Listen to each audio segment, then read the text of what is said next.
कि अच्छी सड़क कैसे बनती है और कराची में क्या अच्छी सड़क नहीं क्या बनती होती है अच्छी सड़क? क्या जी, इस पर बात कर लेते हैं। हमारे साथ मौजूद हैं सिविल इंजीनियर दानिश बिन रऊफ साहब। Thank you so much, chairman आबाद हैं आप। बहुत शुक्रिया आपका Danish. Thank you so much. ज़रा बताइएगा, आपने भी खुद बैठ के यहाँ पे दोनों रिपोर्ट्स देखी हैं। So what is so wrong here in Karachi? इसमें कराची में सबसे पहले सबको एक बात समझनी होगी कि सीवरेज सिस्टम एक अलग साइंस है, drainage system, strong water drainage. यानी जब भी कोई शहर डेवलप होता है या कोई एरिया, कोई हाउसिंग स्कीम डेवलप होती है तो उसमें सबसे पहले स्ट्रॉन्ग वाटर ड्रेनेज सिस्टम उसका डिज़ाइन होता है, उसके बाद उसका सीवरेज सिस्टम डिज़ाइन होता है, और ये दोनों अलग अलग चीज़ें हैं। कराची में अनफॉर्चुनेटली ये जो स्ट्रॉन्ग वाटर ड्रेनेज सिस्टम है ये कोलैप्स होकर ख़त्म हो चुका है। ये ख़त्म इस वजह से हो चुका है क्योंकि जब कराची के एरियाज डिज़ाइन हुए थे, यानी अगर बात करें नॉर्थ नाज़िमाबाद की, गुलशन इकबाल की 80s के अंदर 50s 60s 70s में जब ये डिज़ाइन हुए थे तो ये एक ऐसे डिज़ाइन हुए थे कि जितनी जो हमारे रेजिडेंशियल गलियां होती हैं, लेन्स रेजिडेंशियल्स, उसके बाद फिर कमर्शियल्स जो उनके बाईपास इंटरसेक्शंस होते हैं, फिर जो मेन रोड्स होती हैं, इसका पूरा लेवल एक प्लेट की तरह होता है। एक प्लेट की तरह ये डिज़ाइन होता है कोई भी हाउसिंग स्कीम जब डिज़ाइन होती है।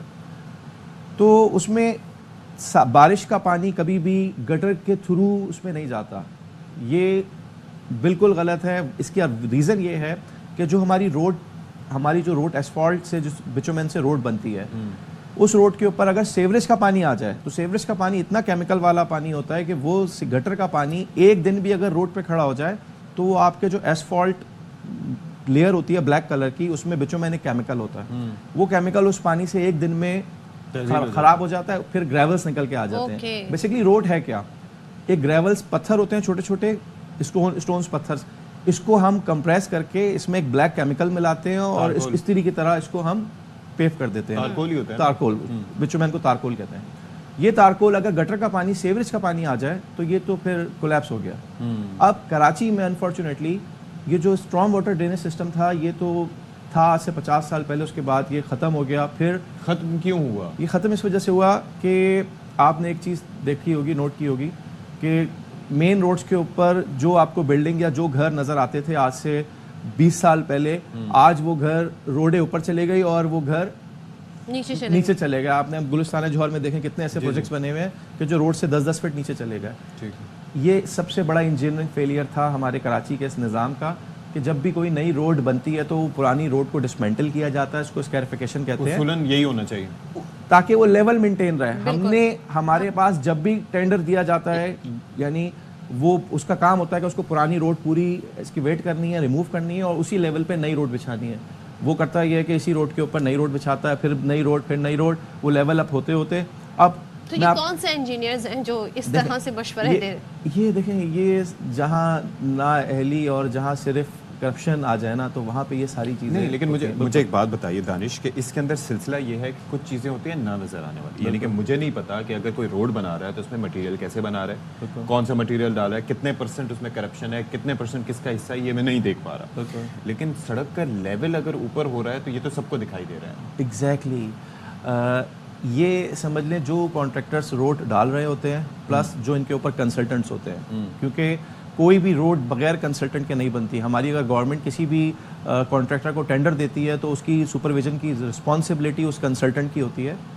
वो कंसल्टेंट्स कंपनीज भी कोई काम नहीं देख रही।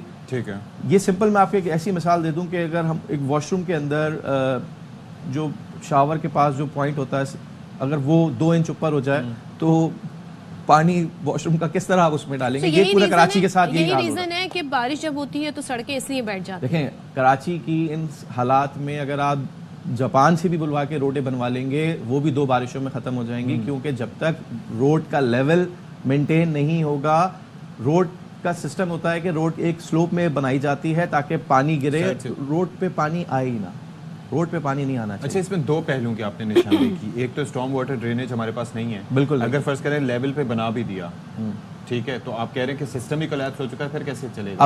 अब हम क्या करते क्या है, अब जैसे बारिशें होती हैं तो हम लोग गलियों के अंदर सब गटर खोल रहे होते हैं, इलाके वाले अपनी मदद आप गटर खोलते हैं, वो पानी जब गटर में जाता है तो आगे जाके गटर फ्लो हो जाते हैं, फिर जो बारिश का पानी है वो गटर के पानी के साथ रोड पर आता है जी, जी। और वो रोड्स पूरी कोलैप्स करके ले जाता है, क्योंकि उस पर प्रॉपर ड्रेनेज सिस्टम होता नहीं है।